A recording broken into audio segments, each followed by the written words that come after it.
باب مناقب ابی بکر رضی اللہ تعالی عنہ، حضرت ابو بکر صدیق رضی اللہ تعالی عنہ کے مناقب کی تفصیل کل ہو چکی۔ کیا ہے مناقب؟ اچھا، حضرت ابو بکر بعد الانبیاء سب سے افضل ہیں۔ انبیاء کرام علیہ الصلوۃ والسلام کے بعد تمام صحابہ میں، تمام امت میں، تمام مخلوق میں سب سے افضل ہیں۔ ان کا اصل نام عبداللہ ہے، ان کے والد کا اصل نام عثمان ہے، ٹھیک ہے۔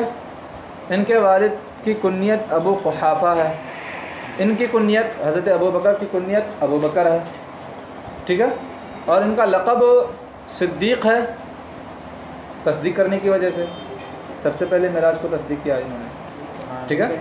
اور عتیق ہے، عتیق اللہ، عتیق اللہ لقب کیوں پڑا ان کا؟ ابھی حدیث پاک میں آ رہا۔ اچھا، ان کا نسب نامہ 7ویں پشت میں جا کر حضور صلی اللہ تعالی وسلم کے نسب سے مل جاتا ہے، 7ویں پشت میں جا کر۔ اچھا، حضرت ابو بکر رضی اللہ تعالی عنہ ایسے صحابی ہیں کہ ان کے والدین بھی صحابی، خود بھی صحابی، بیوی بھی صحابی، ان کی تمام اولاد بھی صحابی اور پوتے بھی صحابی، ٹھیک ہے۔ انہوں نے اپنی جان کے ذریعے سے جانثاری کی، ایمان لانے کے وقت سے لے کر آخر دم تک حضور کے ساتھ رہے۔ مال کے ذریعے سے بھی جانثاری کی، ایمان لانے کے وقت 40,000 اشرفیاں سونے کے سکے تھے، سارا کا سارا خرچ کر دیا حضور پر۔ اور اولاد کے ذریعے سے بھی جانثاری کی، جنگ میں آپ کی اولاد تشریف لے گئی، اپنی اولاد کو آپ کے نکاح میں دے دیا، حضرت عائشہ رضی اللہ تعالیٰ عنہ اور حضور کے سب سے محبوب۔ اچھا، ہر موقع پر حضرت ابو بکر نے حضور صلی اللہ تعالیٰ علیہ وسلم کا ساتھ دیا۔ واقعی فیل کے تقریباً 2 سال کے بعد ان کی پیدائش ہوئی۔ 63 سال ان کی زندگی، یعنی حضور صلی اللہ علیہ وسلم کے 2 سال چھوٹے تھے، حضور صلی اللہ علیہ وسلم سے 2 سال چھوٹے تھے۔ انہوں نے ایمان لانے سے پہلے بھی کبھی بھی بت کی پوجا نہیں کی، ان کے خصوصیت یہ تھی۔ حضرت عمر تو اور دوسرے بہت سارے صحابی کرتے تھے، بت کی پوجا کرتے تھے، لیکن حضرت ابو بکر ایسے صحابی تھے کہ ایمان لانے سے پہلے زمانے فطرت میں بھی کسی بت کی پوجا نہیں کی تھی انہوں نے۔ اور حضور صلی اللہ تعالی وسلم کے بعد سب سے پہلے خلیفہ رہے، ان کی خلافت 2 سال 4 مہینے رہے، اس سے پہلے اس کی تفصیل ہو چکی ہے۔ چلیے اب حدیث پاک دیکھیں۔ عن ابی سعید الخدری عن النبی صلی اللہ تعالی علیہ وسلم قال، حضور صلی اللہ تعالی علیہ وسلم نے ارشاد فرمایا، ان من امن الناس علیک فی صحبتہ ومالہ ابو بکر۔ منّا یمنو کا معنی ہوتا ہے احسان کرنا، اسی سے اس میں تبذیل آیا ہے امنو، ٹھیک ہے۔ امننو تھا، تعلیل ہو کر کے امنو ہو گیا۔ من حرف جار ہے اور پھر کیا ہے؟ مضاف ہے، ہاں۔ اور جب اس میں تبذیل مضاف ہو جائے تو اس میں کسرہ ہونے کی وجہ سے یا جر ہونے کی وجہ سے کسرہ لایا جا سکتا ہے، جر ہونے کی وجہ سے۔ اس لیے میں بتا رہا ہوں کہ اگر جر دینے والا کوئی ہے نہیں تو پھر کیوں کر کسرہ دیں گے، ہاں۔ اچھا، اسی وجہ سے امن ننا سے پڑھ رہا ہوں۔ بے شک مجھ پر تمام لوگوں میں سب سے زیادہ احسان کرنے والوں میں سے صحبت میں اور اپنے مال میں کون ہے؟ حضرت ابو بکر ہے۔ ابو بکر یہ ان کا اسم ہے، ان کا اسم ہونے کی وجہ سے کیا ہونا چاہیے تھا؟ ابا بکرین ہونا چاہیے تھا۔ اسی وجہ سے امام بخاری کی روایت میں کیا ہے؟ وعند البخاری ابا بکرین، امام بخاری کی روایت میں ابا بکرین ہے، اور اس روایت میں ابو بکرین ہے تو اس میں دوسری تعویل کی جائے گی، بس میں آ گئی۔ اس کو یا تو خبر بنایا جائے گا ابو بکرین کو، اور اس سے پہلے والے کو تعویل کر کے اسم بنایا جائے گا۔ چلیے ترجمہ ایک بار پھر سے، اپنی صحبت اور اپنے مال میں مجھ پر تمام لوگوں میں سب سے زیادہ احسان کرنے والوں میں حضرت ابو بکر ہیں۔ صحبت کے ذریعے سے کبھی آپ سے دوری اختیار نہیں کی، چاہے موت کا زمانہ ہو، وقت کا زمانہ، جنگ کا زمانہ ہو، ہجرت کا زمانہ ہو، کسی وقت بھی آپ علیحدہ نہیں ہوئے۔ چلیے، وَلَوْ كُنْتُ مُتَّخِذًا خَلِيلًا لَاتَّخَذْتُ أَبَا بَكْرٍ خَلِيلًا، اگر میں کسی کو خلیل بناتا تو ابو بکر کو خلیل بناتا۔ لیکن میں اللہ کے علاوہ کسی اور کو خلیل میں نے نہیں بنایا۔ خلیل کس کو کہتے ہیں، اس کو سمجھنے کے بعد تب آپ اس کا مفہوم سمجھ پائیں گے۔ خلیل بنا ہے خلت سے، خاپز پیش، خلت کا معنی ہوتا ہے ایسی دوستی، اس کا ایک عام معنی ہے، خلیل کا معنی دوست، لیکن یہاں پہ خاص معنی مراد ہے۔ خلت اگر ہو ضمہ کے ساتھ تو مطلب یہ ہوگا کہ ایسی دوستی جس دوستی کی وجہ سے دل کے تمام راز معلوم ہو جائے دوست کو، یعنی ایسا دوست جس کے تمام راز، دل کے تمام اسرار و رموز حاصل ہو۔ بات سمجھ آ گئی؟ اچھا، تو اس اعتبار سے میں نے حضرت ابو بکر کو بھی خلیل نہیں بنایا، یعنی حضرت ابو بکر کو بھی میرے تمام اسرار و رموز نہیں معلوم، ظاہری اسرار و رموز معلوم ہے لیکن باطنی اسرار و رموز نہیں معلوم ہے۔ اس معنی کے اعتبار سے حضرت ابو بکر خلیل ہوئے نہیں ہوئے نا؟ اچھا، اس معنی کے اعتبار سے اللہ حضور صلی اللہ علیہ وسلم کے خلیل کون ہوئے؟ اللہ تبارک و تعالیٰ، کہ اللہ تبارک و تعالیٰ کو حضور کے سارے اسرار و رموز معلوم ہیں، ٹھیک ہے، ان کی حقیقت کیا ہے۔ اور ایک معنی ہے خلت سے مشتق ہے، خلت کا معنی ہوتا ہے حاجت، ضرورت۔ اس کا مطلب یہ ہوگا کہ اگر میں کسی کو ایسا دوست بناتا جس دوست کی طرف میں حاجت اور پریشانی کے وقت رجوع کرتا تو کس کو بناتا؟ ابو بکر کو بناتا، لیکن میں نے اس معنی کے اعتبار سے بھی اللہ کے علاوہ کسی اور کو خلیل نہیں بنایا۔ اگر مجھے کوئی ضرورت پیش آتی ہے تمام ضروریات میں، تمام حاجات میں، کس کی طرف رجوع کرتا ہوں؟ اللہ کی طرف رجوع کرتا ہوں۔ بات سمجھ آ گئی؟ تو ان دونوں معنی کے اعتبار سے یہاں پہ خلیل کو سمجھیے گا، ورنہ خلیل کا مطلقاً معنی جو دوست ہے اس معنی کے اعتبار سے تو حضرت ابو بکر خلیل تھے ہی، دوست تھے ہی، ساتھی تھے، لیکن یہ دو معنی جو میں نے بتائے اس معنی کے اعتبار سے یہاں پہ گفتگو ہو رہی ہے۔ اگر میں کسی کو خلیل بناتا تو ابو بکر کو خلیل بناتا، ولیکن اخوۃ الاسلام و مودتہ، لیکن اسلامی بھائی چارگی اور اسلامی دوستی، ہاں، یعنی خلیل حضرت ابو بکر رضی اللہ تعالی عنہ اس معنی کے اعتبار سے نہیں ہے جو دو معنی تشریح کی بیان کیے گئے۔ ہاں، ابو بکر دوست ہیں، کیسے دوست ہیں؟ اسلامی دوست ہیں، بھائی ہیں لیکن اسلامی بھائی ہیں، انما المؤمنون اخوۃ۔ لیکن حضرت ابو بکر نے کبھی بھی حضور صلی اللہ تعالی وسلم کو بھائی کہہ کے نہیں پکارا۔ اللہ ارشاد فرماتا لا تجعلوا دعاء الرسول بینکم کدعاء بعضکم بعضا، ایک دوسرے کو جس طرح تم پکارتے ہو اس طرح اپنے نبی کو مت پکارو۔ بس سمجھ گئی؟ بھائی کہہ کے پکارتے ہیں، نہیں پکار سکتے۔ نام لے کے پکارتے ہو ایک دوسرے کو، حضور کو نام لے کے پکارنا حرام ہے، یا رسول اللہ کہو یا نبی اللہ کہو، یا محمد کہہ کے نہیں پکار سکتے۔ بات سمجھ آ گئی؟ اچھا، لا تبقین فی المسجد خوخۃ الا خوخۃ ابی بکر۔ خوخہ اس کا معنی ہوتا ہے کھڑکی اور چھوٹا دروازہ۔ جب مسجد نبوی کی تعمیر ہوئی تو مسجد نبوی کے ایک جانب میں حضور صلی اللہ علیہ وسلم کا حجرہ مقدس تھا۔ جیسے حجرہ مقدس سے نکلتے تو کہاں آ جاتے؟ مسجد کے احاطے میں آ جاتے، ہاں، دروازے سے جیسے قدم باہر کرتے مسجد کے احاطے میں قدم پڑ جاتا۔ تو ایک طرف تو حضور صلی اللہ علیہ وسلم کا حجرہ تھا اور دوسرے کئی اطراف میں دوسرے صحابہ کرام کے گھر تھے، تو جن کے گھر مسجد سے متصل تھے انہوں نے اپنا گھر کا دروازہ مسجد کی طرف کر لیا تھا، ایک دروازہ مسجد کی طرف بھی کھولا تھا۔ اس کا فائدہ یہ تھا کہ جیسے ہی نماز پڑھنے کی باری آتی تو گھر ہی سے مسجد میں چلے جاتے، باہر سے گھوم کر کے آنے کی ضرورت نہیں پڑتی۔ بس میں آ گئی؟ تو جب حضور صلی اللہ علیہ وسلم کا آخری زمانہ آیا، وقت قریب ہوا اس دنیا سے جانے کا، تو حضور صلی اللہ علیہ وسلم نے ارشاد فرمایا کہ مسجد کی طرف جتنے لوگوں کا بھی دروازہ ہے تمام لوگ دروازہ بند کر لو سوائے ابو بکر کے۔ ابو بکر کو اجازت ہے کہ وہ مسجد کی طرف اپنا دروازہ کھولے رکھیں۔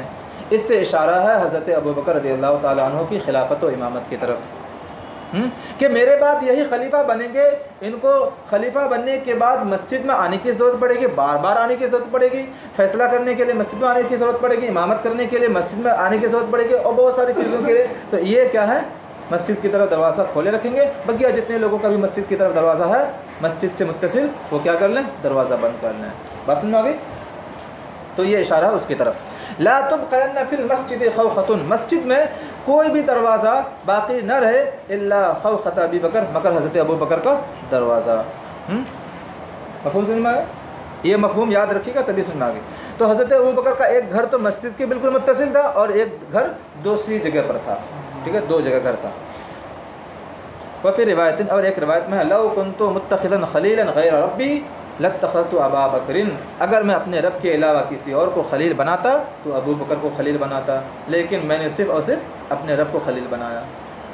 ہاں، تمام حاجات میں، اور تمام حاجات میں اللہ کی طرف رجوع کرتا ہوں، اور تمام اسرار و رموز باطنی و ظاہری اللہ ہی جانتا ہے. متفق علیہ.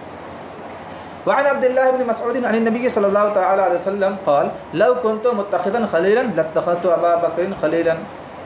ترجمہ واضح ہے، ولكنه اخي وصاحبي، لیکن وہ میرے بھائی ہیں، یعنی اسلامی بھائی، وصاحبی، اور میرے ساتھ رہنے والے ہیں.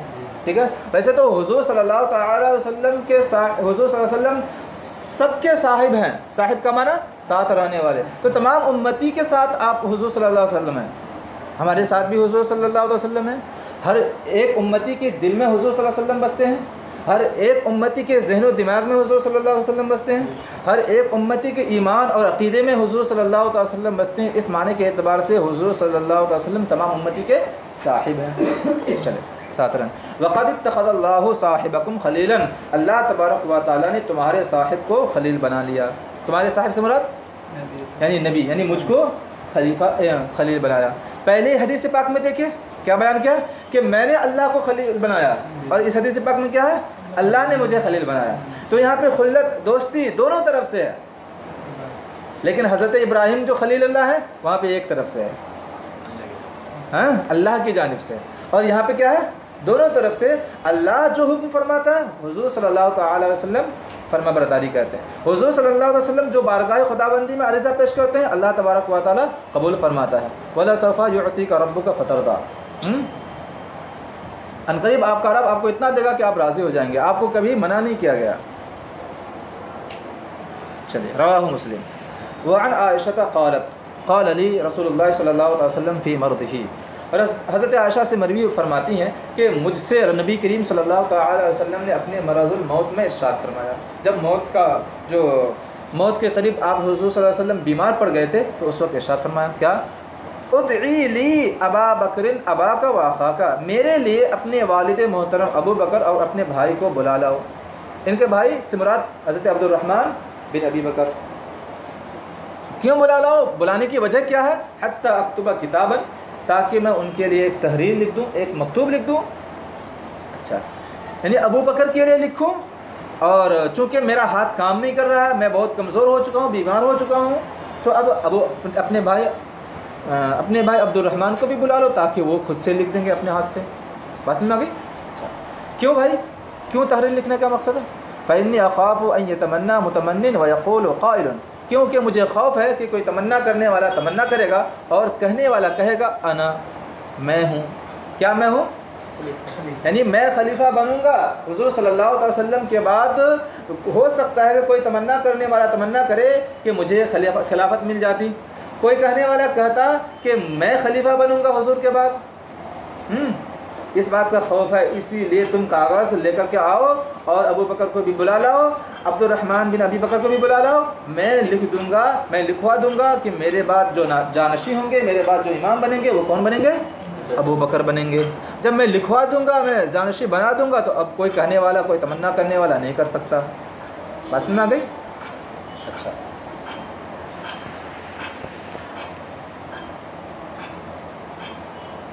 ولا، کوئی کہنے والا کہے گا انا، کہ میں ہوں، ولا، لیکن معاملہ ایسا نہیں ہے. ولا یکون کذالک، لیکن معاملہ ایسا نہیں ہے کہ جو چاہے تمنا کر لے خلافت مل جائے گی اس کو.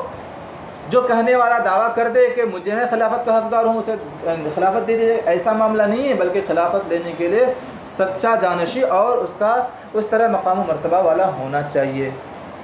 بس میں آ گئی. لیکن اس موقع پر حضور صلی اللہ تعالی وسلم نے بلا تو لیا، پھر حضور صلی اللہ علیہ وسلم کو کچھ درد و تکلیف کا احساس ہوا، پھر آپ نے منع کر دیا کہ نہیں. پہلی حدیث پاک سے یعنی اس جز سے یہ سمجھ میں آ رہا ہے کہ کسی کو خلیفہ یا جانشی بنا دینا اپنی زندگی ہی میں جائز ہے. جبھی تو حضور صلی اللہ علیہ وسلم نے بلایا، ٹھیک ہے. لیکن پھر بعد میں ایک بہت پوشیدہ ہے، بہت زیادہ پوشیدہ ہے، اور دوسری حدیث پاک میں موجود ہے کہ حضور صلی اللہ تعالی علیہ وسلم نے دوبارہ نہیں لکھوایا، چھوڑ دیا، کسی کی وضاحت نہیں فرمائی کہ میرے بعد کون جانشی ہوگا۔ اس کی وجہ یہ ہے، آپ حضور صلی اللہ علیہ وسلم نے اس لیے چھوڑ دیا تاکہ لوگ خود منتخب کر لیں، تاکہ یہ بھی راستہ جائز ہو جائے، یہ بھی مسئلہ واضح ہو جائے کہ ووٹنگ کے ذریعے سے بھی کوئی خلیفہ بن سکتا ہے، ہاں، لوگ خود بھی منتخب کر سکتے ہیں۔ اگر میں اپنا جانشی بنا دیتا کتابت کے ذریعے سے تو پھر یہ رواج پڑ جاتا کہ ہر کوئی کیا کرے، اپنا جانشی مقرر کر جائے، جانشی مقرر کرنا واجب اور ضروری ہو جاتا، ہاں۔ تو حضور صلی اللہ علیہ وسلم نے پہلی مرتبہ کاغذ اور قلم منگا کر کیا کر دیا، جانشی مقرر کرنا جائز قرار دے دیا۔ پھر بعد میں کسی وجہ سے اس کو چھوڑ دیا، یہ بتلا کر کے کیا، یہ کہا کر کے، یہ چھوڑ کر کے کیا بتلایا کہ لوگوں پر چھوڑ دیا جائے، لوگ بھی اپنا خلیفہ مقرر کر سکتے ہیں۔ بات سمجھ میں آ گئی؟ اچھا، ولا، لیکن ایسا نہیں ہوگا۔ وَيَأْبَى اللَّهُ وَالْمُؤْمِنُونَ إِلَّا أَبَا بَكْرٍ، کیوں ایسا نہیں ہوگا؟ اللہ تبارک و تعالیٰ اور تمام مومنین انکار کر دیں گے تمام لوگوں کو خلیفہ بننے سے سوائے ابو بکر کے، ٹھیک ہے؟ ایسا نہیں ہوگا کوئی کہنے والا کہے کہ میں خلیفہ بنوں، اسے خلیفہ بنا دیا جائے گا، ایسا نہیں ہے۔ کیوں نہیں ہوگا؟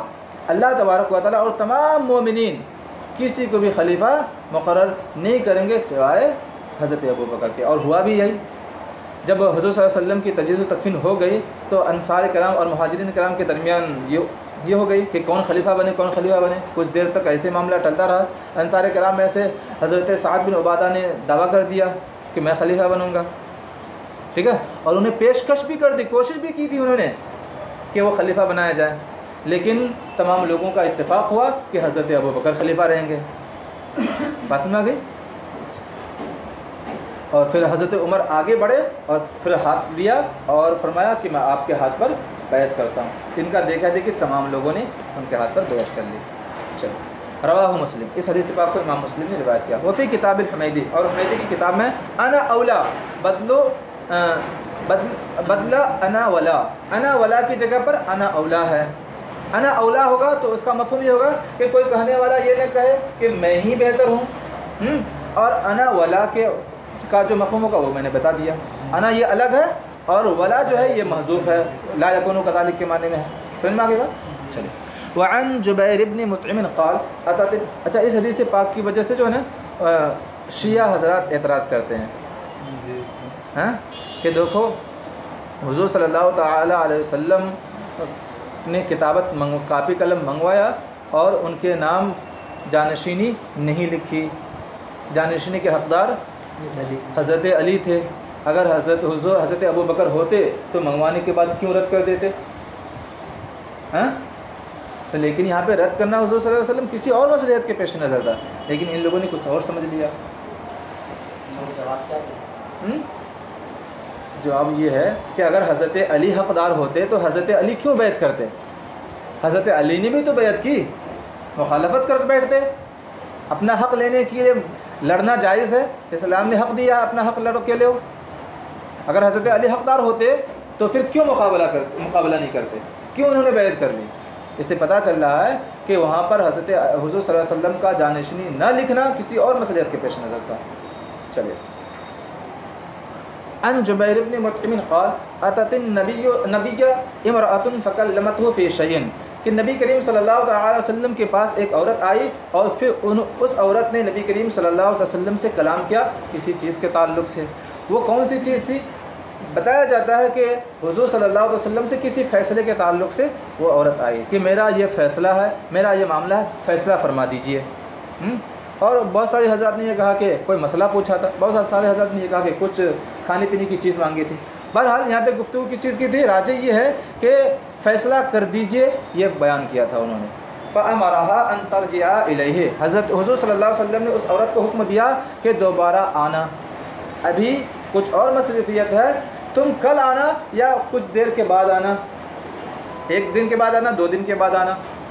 تو اس سے پتہ چل رہا ہے کہ قاضی صاحب کو یہ اختیار ہے کہ بعد میں فیصلہ کرائے، وقت مقرر کرنا جائز ہے اس کے لیے۔ قالت، کہتی یا رسول اللہ ارائیت ان جئت ولم اجدک، بھلا بتائیں اگر میں آؤں اور آپ کو نہ پاؤں تو کیا کروں؟ نہ پاؤں سے وہ کیا مراد لیتی تھی؟ بتایا جا رہا کہ انہا ترید الموت، گویا کہ وہ موت مراد لیتی ہیں، یہ راوی کا قول ہے، یعنی وہ ان کے کہنے کا مطلب یہ کہ اگر میں آؤں، اگر میں چلی گئی اور پھر آنے کے بعد آپ کو نہ پاؤں، آپ اس دنیا سے چلے گئے، تو میرا فیصلہ کون کرے گا؟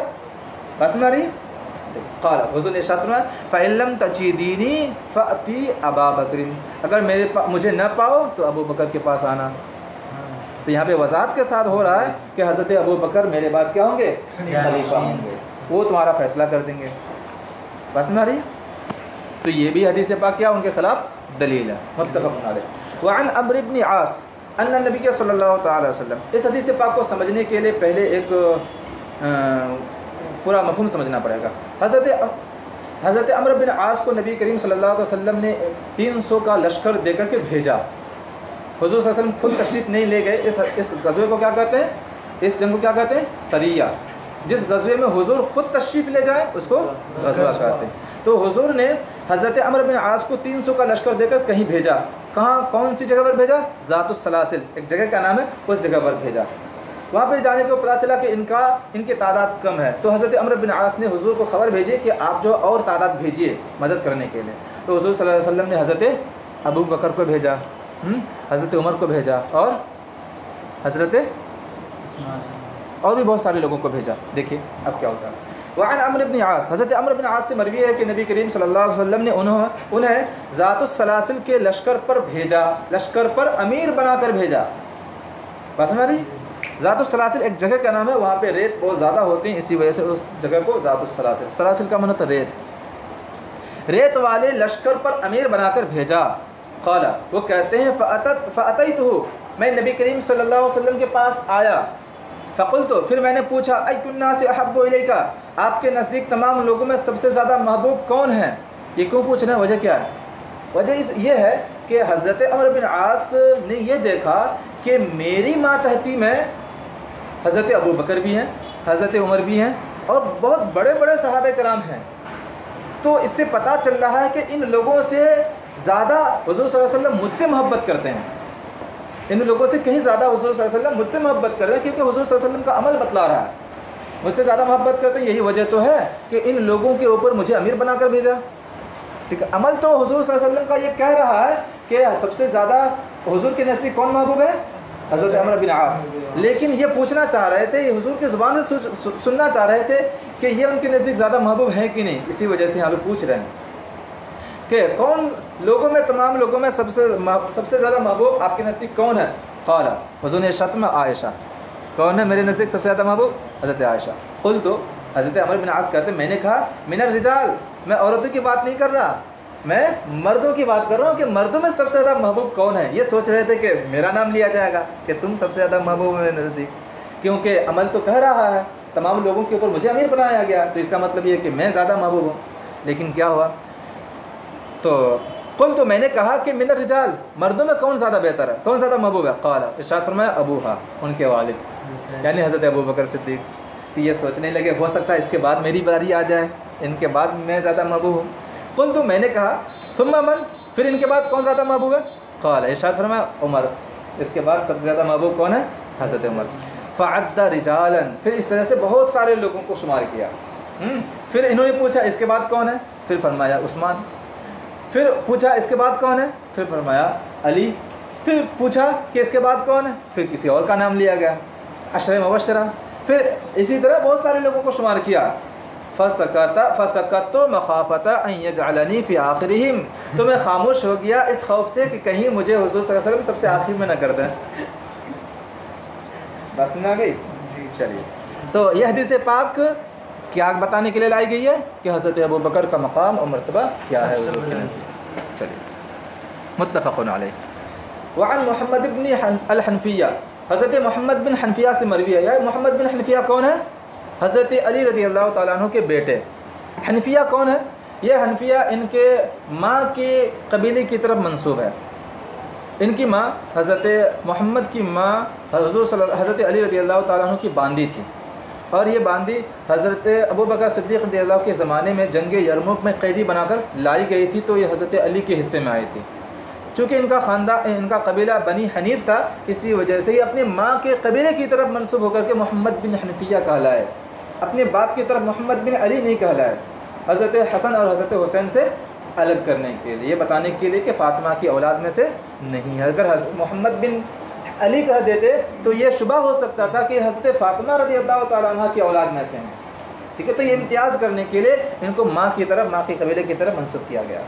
بہت بڑے عالم تھے اپنے زمانے کے، وہ بہت بڑے بہادر تھے۔ یہ کیا پوچھتے ہیں، دیکھیں ان کے گمان میں یہ تھا کہ تمام لوگوں میں، تمام صحابہ کرام میں سب سے زیادہ محبوب یا سب سے زیادہ افضل کون ہے؟ ان کے والد حضرت علی ہیں، ٹھیک ہے، ان کے والد حضرت علی پوچھ رہے ہیں۔ محمد بن حنفیہ سے مروی ہے، وہ کہتے ہیں قلت لابی، میں نے اپنے والد حضرت علی سے کہا ای الناس خیر بعد النبی، نبی کریم صلی اللہ علیہ وسلم کے بعد تمام لوگوں میں سب سے زیادہ بہتر کون ہے؟ قال ابو بکر، انہوں نے کہا حضرت ابو بکر۔ قلت ثم من، پھر میں نے پوچھا پھر کون؟ قال عمر، حضرت علی نے جواب دیا کہ ان کے بعد عمر۔ وخشیت ان یقول عثمان، پھر مجھے خوف ہوا کہ کہیں حضرت علی یہ نہ کہیں کہ ان کے بعد عثمان، ہاں، تو مجھے یہ خوف ہوا کہ اگر میں پھر پوچھوں گا کہ اس کے بعد کون زیادہ بہتر ہے تو حضرت علی کیا کہیں گے کہ حضرت عثمان۔ اس بات کا خوف ہوا، اسی وجہ سے میں نے یہ پوچھنا ہی چھوڑ دیا اور پھر کیا کہا، سوال کا انداز ہی بدل دیا۔ قلت ثم انت، پھر میں نے کہا پھر اس کے بعد آپ بہتر ہیں، حضرت عمر کے بعد پھر آپ بہتر ہیں۔ کیوں کہا؟ کیونکہ اگر پھر میں وہ پوچھتا پھر اس کے بعد کون ہے تو مجھے یہ خوف تھا کہ حضرت علی کیا کہیں گے، عثمان بہتر ہیں، اور واقعی میں وہ تھے۔ بہرحال پھر مجھے اس بات کا خوف ہوا کہ حضرت علی یہ عثمان کا ذکر کر رہے ہیں، تو قلت، میں نے کہا ثم انت، پھر اس کے بعد یعنی حضرت عمر کے بعد آپ بہتر ہیں۔ قال، حضرت علی نے فرمایا ما انا الا رجل من المسلمین، میں نہیں ہوں مگر مسلمانوں میں سے ایک عام آدمی، یعنی میرا مقام و مرتبہ صرف ایک آدمی جیسا ہے، ایک مسلمان جیسا ہے۔